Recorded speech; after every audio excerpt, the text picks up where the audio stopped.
Hello friends, आपका एक बार फिर से स्वागत है मेरे चैनल एक्सेल्स डाइव पर। और आज हम सीखेंगे कि बेसिक फार्मूले कैसे यूज़ किए जाते हैं, मेनली फाइनेंशियल। जैसे अगर आप कोई अमाउंट शीट पे वर्किंग कर रहे हो या सैलरी शीट पे वर्किंग कर रहे हो तो आप डिस्काउंट कैसे पास करोगे या फिर टैक्स कैसे चार्ज करोगे।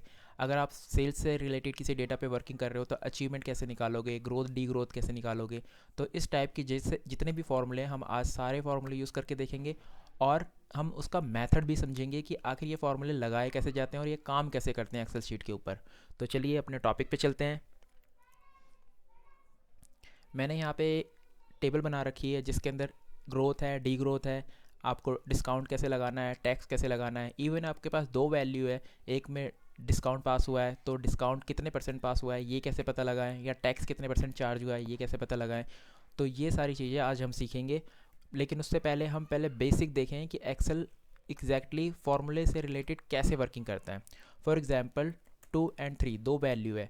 अगर आप दो को तीन में प्लस करना है, 2 और 3 को, तो आप पहली वैल्यू सेलेक्ट कीजिए, प्लस का आइकन डालिए और दूसरी वैल्यू एंटर करेंगे तो 5 आ जाएगा। उसी तरीके से अगर माइनस करना है तो माइनस करिए, माइनस का चिन्ह लगाइए। मल्टीप्लाई करना है तो स्टार का चिन्ह लगाइए। एंड डिवाइड करना है तो डिवाइड का आइकन लगाकर आप कर सकते हैं। बहुत ही सिंपल लॉजिक है। बट प्रॉब्लम वहाँ आती है जब एक ही फॉर्मूले के अंदर हमको ये सारे फंक्शन यूज़ करने होते हैं। जैसे हम ट्राई करके देखते हैं। 2 + 2 then multiply 3 and divide 2, result आया 5। अब ये जो 5 रिजल्ट आया है ये सही है या गलत, इसका पता कैसे चलेगा। हम इंडिविजुअली भी करके देख लेते हैं। हमने 2 को 2 से प्लस किया, जो रिज़ल्ट आया उसे 3 से मल्टीप्लाई किया और उसको 2 से डिवाइड किया, रिज़ल्ट आया 6।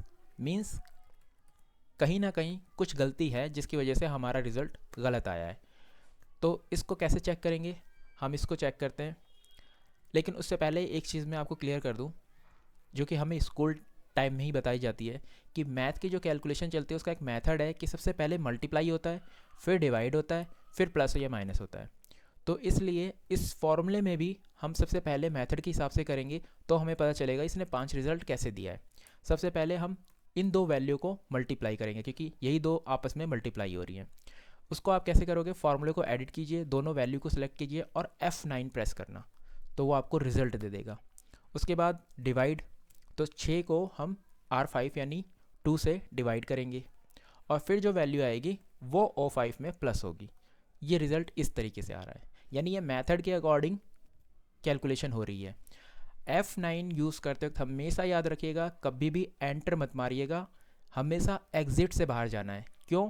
क्योंकि यहाँ पे फॉर्मूला रिप्लेस हो चुका है वैल्यू में। अगर आपने इसे एंटर मार दिया तो ये 5 दिखाएगा, आपका फार्मूला नहीं दिखाएगा। तो इसीलिए एग्जिट करिए और बाहर आ जाइए, तो ये फार्मूला सेम का सेम रहेगा। अब हम इसमें यूज़ करते हैं ब्रैकेट, बिल्कुल वैसे जैसे हम स्कूल टाइम में अपनी नोटबुक में फॉर्मूला पुट करते थे। तो सबसे पहले हमें प्लस करना है तो हम इसे एक ब्रैकेट में कर देंगे, तो फॉर्मूला सबसे पहले ब्रैकेट को रन करेगा। उसके बाद दूसरा हमें मल्टीप्लाई करना है, तो जो भी आंसर आएगा हम उसे मल्टीप्लाई वाली वैल्यू से के साथ ब्रैकेट में रखेंगे। यानी पहले फॉर्मूला इन दोनों वैल्यू को प्लस करेगा, फिर जो वैल्यू आएगी उन दोनों को मल्टीप्लाई करेगा और फिर आखिरी में वो डिवाइड करेगा। अब एंटर करके देखते हैं, देखिए आंसर हमारा सही हो गया। तो इस तरीके से आपको ब्रैकेट का यूज़ करना है और बहुत ध्यान से यूज़ करना है। F9 करेंगे तो ये 4 हुआ, उसके बाद दूसरी ब्रैकेट को सिलेक्ट करके F9 कीजिए तो ये 12, और अब इसे F9 करेंगे तो ये 6। यानी फार्मूले ने इस बार इस तरीके से वर्किंग की है ब्रैकेट की वजह से। तो ब्रैकेट बहुत ही यूज़फुल है और बहुत ही ध्यान से हमें यूज़ करना है अपने फार्मूले में, ताकि हमारा रिजल्ट बिल्कुल एक्यूरेट आए, कहीं कोई गलती ना हो। ठीक है, चलिए एक एग्जाम्पल लेते हैं। मान लीजिए आपके पास टारगेट है एंड अचीवमेंट है और उसकी परसेंटेज आपको निकालनी है। टारगेट आपका 50 है, अचीवमेंट भी आपकी 50 है। परसेंटेज कैसे निकालेंगे, जैसे हम स्कूल टाइम में अपने मार्क्स निकालते थे कि हम कितने परसेंट से पास हुए हैं। डिवाइड नंबर्स डिवाइड टोटल, हमारा जो टारगेट था ये आ गया 1। परसेंटेज जो 100% होता है वो नंबर्स में 1 होता है, तो इसे अगर आप परसेंटेज में चेंज करेंगे तो ये 100 हो जाएगा। यानी हमने 100% अचीवमेंट की है। 50 का टारगेट था, 50 ही हमने अचीव कर लिया, 100% हो गया। ठीक है, बट यही कंडीशन अगर अमाउंट के बेस पे देखी जाए कि आपको अमाउंट, आपने किसी को 50 रुपये दिए एंड उसने आपको 50 रुपये वापस किए, तो आपको कितने का फ़ायदा हुआ? आपने 50 दिए, उसने 50 वापस किए, 100%। अगर आप इस तरीके से फॉर्मूला पुट करेंगे तो वो दिखाएगा 100%। पर ये कोई ग्रोथ तो है नहीं, ये तो आपको साफ पता चल रहा है कि 50 दिए 50 वापस लिए, तो कुछ फ़ायदा तो हुआ ही नहीं। तो इसलिए जब आप इस फॉर्मूले को पुट करेंगे तो इसमें से आप अपना 100% माइनस करेंगे, यानी -1। उसके बाद जो परसेंटेज आएगी वो आपकी ग्रोथ बताएगी या डी ग्रोथ बताएगी। जैसे आपने यहाँ पे 75 किया तो वो दिखा रहा है 50%, यानी आपको 50% का प्रॉफिट हुआ। कैसे? क्योंकि इसमें आपको 25 रुपये एक्स्ट्रा मिले हैं और 50 का 50% 25 है, तो इसलिए आपको 50% प्रॉफिट हुआ है। तो आपको ये याद रखना है कि जो पहले वैल्यू निकलेगी डिवाइड करने से वो आपका 100% निकलता है, उसके बाद उसमें से आप 100% माइनस करोगे तो जो परसेंटेज बचेगी वो एक्चुअल में आपकी ग्रोथ या डी ग्रोथ या प्रॉफिट या लॉस है। ठीक है, अब हम इसे फॉर्मूले को यूज़ करके देखते हैं इसमें। और ये भी एक ज़रूरी बात है कि अगर आप किसी सेल को कंपेयर कर रहे हो लास्ट मंथ दिस मंथ, तो हमेशा प्रेजेंट वैल्यू पहले आएगी और पास्ट वैल्यू से डिवाइड होगी। कैसे? जैसे प्रेजेंट वैल्यू ये है और डिवाइड लास्ट मंथ, ये आपका 100% आपका, यानी एक तरह से आपने जो डिवाइड किया वो परसेंटेज निकल के आई है। अब इसमें से आपको ग्रोथ निकालनी है, तो आप इसमें से अपना 100% माइनस करोगे तो आपको ग्रोथ पता चलेगी। आपकी 100% ग्रोथ है, यानी 25 रुपये लास्ट मंथ थे, इस बार 50 हो गए, तो 25 तो 100% हो गया। उसके बाद जो आपने कमाया है वो आपका 100%, यानी 25 एक और आपने कमा लिया, 100% आपने कमाया है। ठीक है, अगर आप इसे चेंज करते हो, मान लो यहाँ पे 50 की जगह आप 35 करते हो तो 40%, आपने 40%, आप इसको माइनस कर दीजिए, 140 दिखा रहा है, इसमें से आप 100 हटाएंगे तो 40, यानी 40% का आपको प्रॉफिट है या ग्रोथ है। अगर ये सेल है तो ग्रोथ है, अमाउंट है तो प्रॉफिट है। ठीक है, सेम का सेम फार्मूला आप डी ग्रोथ या लॉस के लिए लगाओगे तो आपको पता चल जाएगा कि आपने लास्ट मंथ जो अमाउंट या सेल जो है 50 है और इस बार 25 है, उस दिख भी साफ रही है कि 25 का लॉस है। और फॉर्मूले के अकॉर्डिंग भी आप निकाल सकते हो कि 50% आपको 50% की डी ग्रोथ या लॉस हुआ है। ठीक है, अब चलते हैं डिस्काउंट के लिए भी एक एग्जांपल पहले समझ लेते हैं। एक अमाउंट है का कॉलम है और एक डिस्काउंट का कॉलम है। ठीक है, मैं पूरा ही लिख देता हूँ। एंड टोटल अमाउंट है 50, आपको इसके ऊपर 5% डिस्काउंट पास करना है, तो आप क्या करोगे? अमाउंट को मल्टीप्लाई करोगे 5% से, आपको अमाउंट आ जाएगा। उसके बाद आप 50 में से 250 माइनस करोगे तो 47 50 पैसे आपका अमाउंट आ जाएगा टोटल।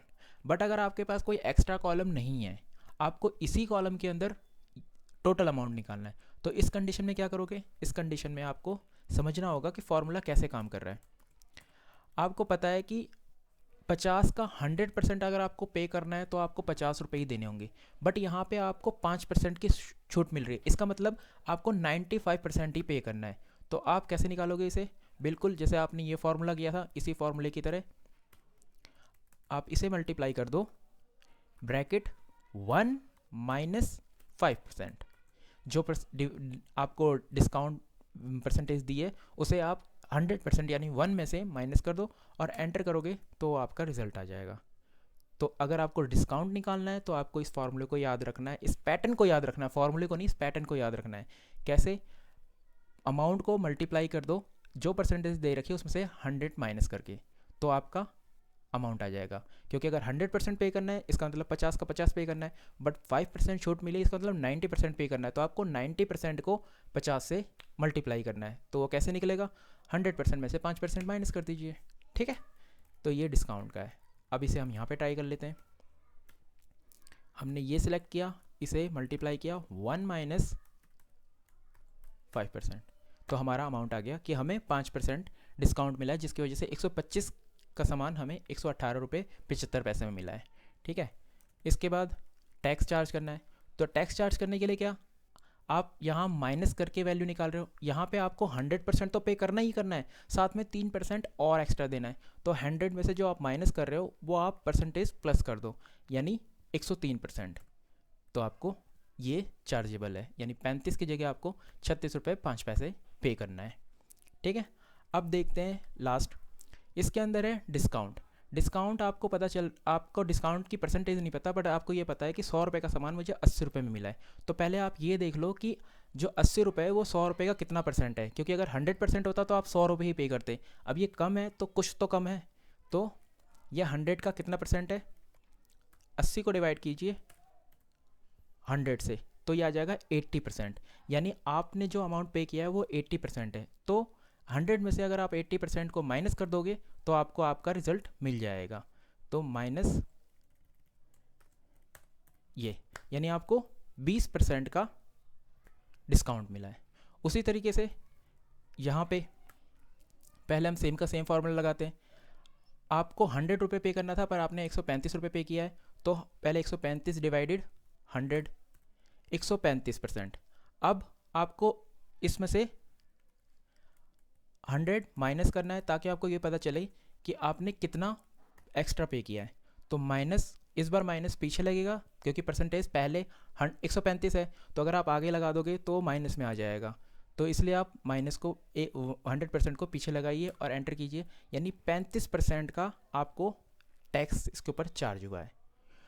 तो इस तरीके से ये सारी कैलकुलेशन है, और यही पैटर्न है डिस्काउंट के लिए, टैक्स के लिए, या अगर परसेंटेज नहीं दे रखी तो परसेंटेज निकालने के लिए, और ग्रोथ डी ग्रोथ के लिए भी यही है। तो आपको इसी तरीके से कैलकुलेशन करनी है। सिंपल कैलकुलेशन में आपको ब्रैकेट का ध्यान रखना है, और अगर आप कोई ग्रोथ डी ग्रोथ परसेंटेज लगा रहे हो तो आपको ये याद रखना है कि आपको किस तरीके से अपना 100% जो होता है वो माइनस करके आपको परसेंटेज, एक्चुअल परसेंटेज निकालनी है। तो इसकी आप जितनी ज़्यादा प्रैक्टिस करोगे उतना ज़्यादा ये मेथड क्लियर होगा, और अगर एक बार ये मेथड क्लियर हो गया तो एटलीस्ट आप ऐसे क्वेश्चन में तो कभी नहीं फंसोगे जो अमाउंट से रिलेटेड हो या जो सेल्स की ग्रोथ या डी ग्रोथ से रिलेटेड हो। और सारा MIS जिस पे आज तक मेरा 10 साल का एक्सपीरियंस है, सबसे ज़्यादा यूज़ होने वाले फार्मूले यही हैं, जो बेसिक होते हैं पर थोड़े कॉम्प्लिकेटेड होने की वजह से हम इसमें कंफ्यूज हो जाते हैं। तो आज के लिए इतना, और नेक्स्ट वीडियो में हम कुछ नया सीखेंगे। अगर आपकी कोई क्वेरी है तो आप मुझे मेल कर सकते हो। अगर आप इस वीडियो में आपने कुछ नया सीखा है तो आप इसे लाइक और चैनल को सब्सक्राइब कर सकते हो और दोस्तों के साथ शेयर कर सकते हो। तो चलिए मिलते हैं नेक्स्ट वीडियो में। Bye, take care.